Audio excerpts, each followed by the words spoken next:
My peg is slipping. Do you hear that? What's happening is the peg is slipping. I'm turning it, trying to use it to tune my A string because my A string is so far out of tune, and it won't stay. The reason for this is that you need to press the peg into the peg box as you turn it. So why is that?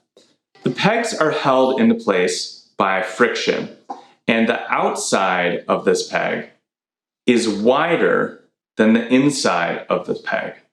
So as we press the peg in, that wider part is held secure in the peg box. But if the peg is not being pressed in, then we have that narrow portion of the peg, and that's not wide enough to stick in the peg box. So if you hear this sound, that means that the peg is slipping back on you.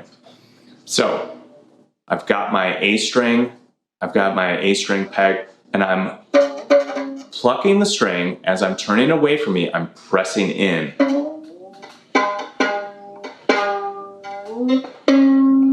Press in as you turn away. And keep plucking it as you're doing this so that you can hear if it's slipping.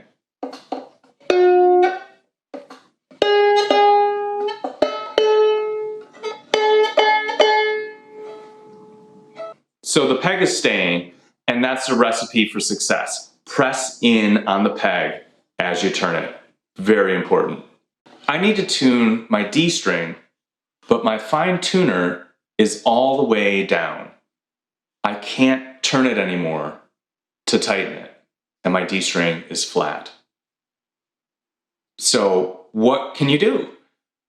Well, what we need to do is make room on the tuner. So the first step is to loosen this fine tuner. So I'm going to take this fine tuner of my D string and I'm going to loosen it. But I'm paying attention to how long that screw is. I'm looking down here and I'm making sure that the screw is not going to come all the way out. We definitely don't want that to happen. So I've made some room on my fine tuner, but now it's made my D string very flat.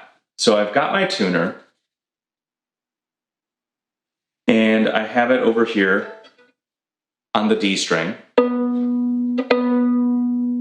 And it's telling me I need to tighten the D string. So I'm going to take the peg for the D string and I'm going to turn it away from me. Now, as I'm doing this, I'm pressing in on the peg, pressing the peg into the peg box as I'm turning it. Otherwise, it won't stay. It'll slip. So pushing in and turning.